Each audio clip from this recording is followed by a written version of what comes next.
अस्सलाम वालेकुम, मैं हूं अली नकी। आप देख रहे हैं सदात मालूमाती टीवी। रब रब करदे बुढ़े हो गए, मुल्लां ते पंडित सारे।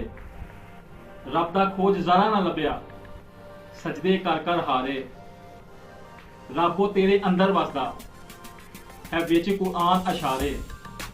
बुल्ले शाह रब ओनू मिल सी जिहड़ा अपने नफ्स नू मारे।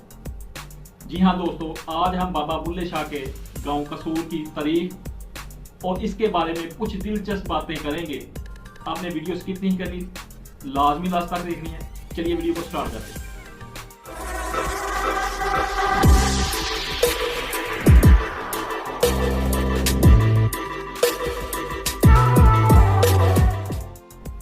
जिला कसूर का नाम कसूर शहर के नाम पर रखा गया और ये कदीम शहर इस शहर का सदर मकाम भी है।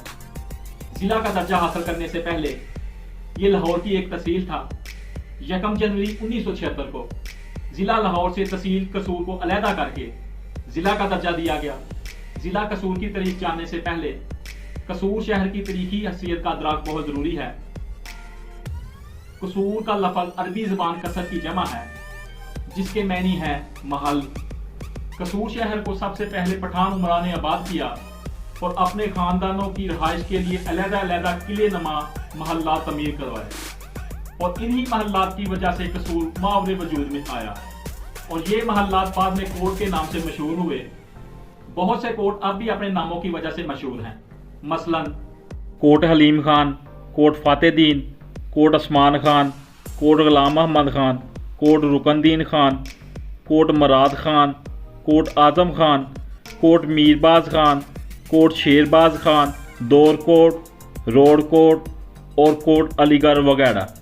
यहाँ बहुत से शानदार मंदिर और गुरुद्वारे भी मौजूद हैं, जहाँ नाजायज़ काबजी दहाइयों से आबाद और इसकी हालत को ख़राब दर ख़राब कर रहे हैं, मगर कौमी अदारों की तवज्जो के मुंतज़र हैं।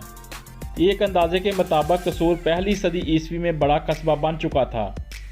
सन 533 ईस्वी में यहाँ पर पठानों की एक जमात ने कब्ज़ा किया, मगर 1020 ईस्वी में लाहौर के राजा जयपाल ने इसका लाहौर के साथ इलाहा कर दिया।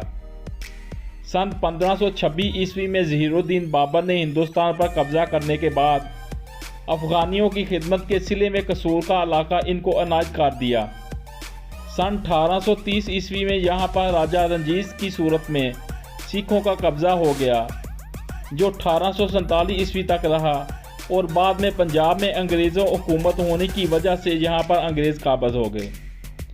तकसीम हिंद से पहले कसूर बजरिया रेलवे अमरसिंह और फ़िरोज़पुर से मिला हुआ था, मगर अब ये रेलवे लाइन ख़त्म कर दी गई है और इस ज़िला का सबसे ज़्यादा तलक बजरिया सड़क और रेल लाहौर शहर से है।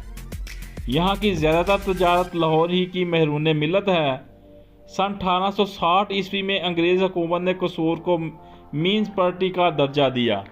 सन 1883 ईस्वी में रायवंड से गंडा सिंह तक रेलवे लाइन बिछाई गई, जबकि 1910 ईस्वी में कसूर से लोधरा तक रेलवे ट्रैक मुकम्मल हुआ।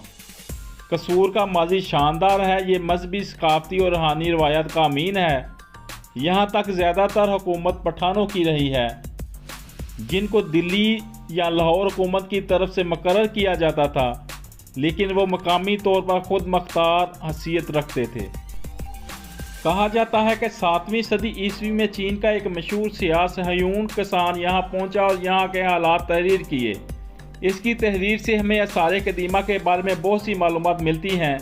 इससे पहले कसूर का तारीखी हवाले से तज़किरा बहुत कम है। पंजाब का एक कदीम दरिया ब्यास अब मौजूद नहीं है, पर इसकी पुरानी गुज़रगाह का मशरक़ से मगरब ज़िला कसूर के वस्त में अब भी देखी जा सकती है, जिसने कुदरती तौर पर इस इलाके को 2 हिस्सों में तकसीम कर रखा है।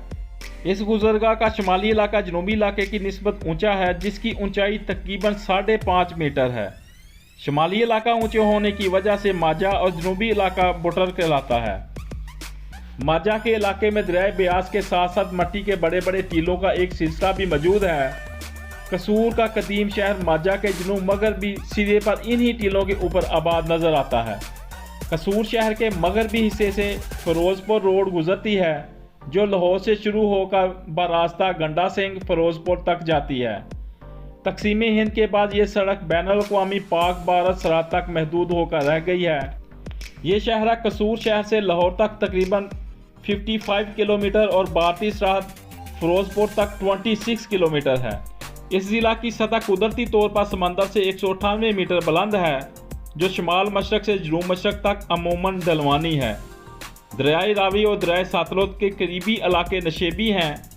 बरसात के मौसम में यहाँ पानी जमा होकर सैलाबी सूरत हाल पैदा कर देता है। इन इलाकों की ज़मीन ज़्यादातर रेतली है। यहाँ पर औसतन बारिश 31 से 33 मिलीमीटर तक रिकॉर्ड की गई है। मौसम गर्मा में काफ़ी शिद्दत होती है और मौसम सरमा भी काफ़ी ठंडा होता है।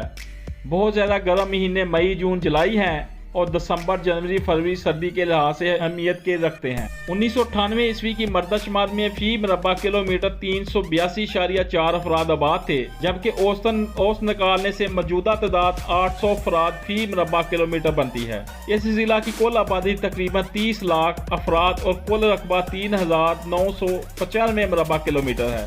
इस जिला को इंतजामी तौर पर 4 तहसीलों में तकसीम किया गया है, जिसमें तहसील कसूर, जो कसूर शहर के नाम पर ही है, जो दूसरी 3 तहसीलों चूनिया, पत्तोकी और कोटराता कश की निस्बत बड़ी है, और इसका हेडक्वार्टर कसूर शहर है। जिला की अफजाइश आबादी की सालाना शरह 2.63% है। मुसलमानों की तादाद 95.4% और ईसाइयों की तादाद 4.4% है। 88.2% लोगों की मादरी ज़बान पंजाबी, उर्दू बोलने वाले 6.2% हैं। तहसील चूनिया के बंजर नसीबी इलाकों में कभी कभार कदीम जिंदगी के साथ मिलते हैं। जंगली जानवरों में भेड़िया और गीदड़ ज्यादा अहम है। कहीं कहीं लोमड़ी भी पाई जाती है। भेड़िया और लोमड़ी ज्यादातर मार्जा के इलाके में देखे गए हैं। गीदड़ पूरे जिला में मिल जाता है और फसलों की खूब खबर लेता है। खंजीर और जंगली बिल्लों के अलावा नील गाय, बारह हिरन और जंगली खरगोश वगैरह भी मिल जाते हैं। शहरों में तलीम याफ्ता अफराद अमूमन मगरबी लिबास पहने हुए देखे जा सकते हैं, जबकि ये लोग घरों में सादा लिबास पहनते हैं। सलवार कमीज पहनने का आम रवाज है। शादी ब्याह की तकरीबात में लोग रंग बिरंग लिबास पहनना पसंद करते हैं। औरतों के लिबास अक्सर रंगीन होते हैं और वो मैचिंग सूट शौक से जेब तन करती हैं। इस शहर में मशहूर बड़ी जातें अराई, जट, राजपूत, म्यों, डोगर, अंसारी, शेख और पठान हैं, जबकि एक अंदाजे के मुताबिक राजपूत 32%, अराई 30%, जट 10% और डोगर 4% के लिहाज से आबाद हैं। अंसारी, शेख और पठान तनासब के लिहाज से बहुत कम हैं और ज़्यादातर शहरी आबादी का हिस्सा हैं। ज़्यादा मशहूर ज़ातों के लोग अक्सर देहात में रहते हैं और खेती बाड़ी के पेशे से मुंसलिक हैं। इन कौमों के साथ साथ मुख्तलिफ पेशों से मुख्तलिफ लोगों भी यहाँ आकर आबाद हो गए थे। ये लोग ज़मींदार तबका की खिदमत करते और मुआवजा फसल वगैरह की सूरत में लेते थे। इन पेशावर लोगों में लाहौर, तरखान, कुम्हार, मोची और जुलाहे वगैरह शामिल हैं। ऐसे लोग ज़्यादातर देहातों में मिलते हैं। इस शहर की शरह ख्वानगी 1998 ईस्वी की मरदशुमारी के मुताबिक 32.1% थी, मगर अब काफ़ी इजाफा देखने में आ रहा है। मर्दों की निस्बत औरतों में तलीमी पसमानदगी नज़र आती है और सिर्फ 29% औरतें लिखने और पढ़ने के काबिल हैं। तलीमी सहूलियात का फ़क़दन भी तलीमी तरक्की की राह में एक बड़ी रुकावट है। सरकारी तलीमी इदारों में हुकूमत काफ़ी तलीमी सहूलियात फराहम कर रही है, जबकि प्राइवेट तबका तलीमी इदारे भी तेज़ी से फैल रहे हैं, जिनमें बारी फीसों के अवध चंद सहूलियात मुहैया कर दी जाती हैं, जो ऊँट के मुँह में ज़ीरा के मतरादफ है। आबादी के तनासब से सेहत की बुनियादी सहूलियत भी बहुत कम है। 3 हस्पताल, 25 डिस्पेंसरियाँ, 12 मराकज़ सेहत, 8 जचा बच्चा हॉस्पिटल और 1 टीबी हॉस्पिटल पूरे ज़िला की ज़रूरियत पूरी करने के लिए मौजूद है। और आखिर में नहायत अदब के साथ गुजारिश है कि अगर आप सब दोस्तों को वीडियो अच्छी लगी तो चैनल को लाजमी सब्सक्राइब करें और बेल आइकन को दबा के हौसला अफजाई करें। अस्सलाम वालेकुम।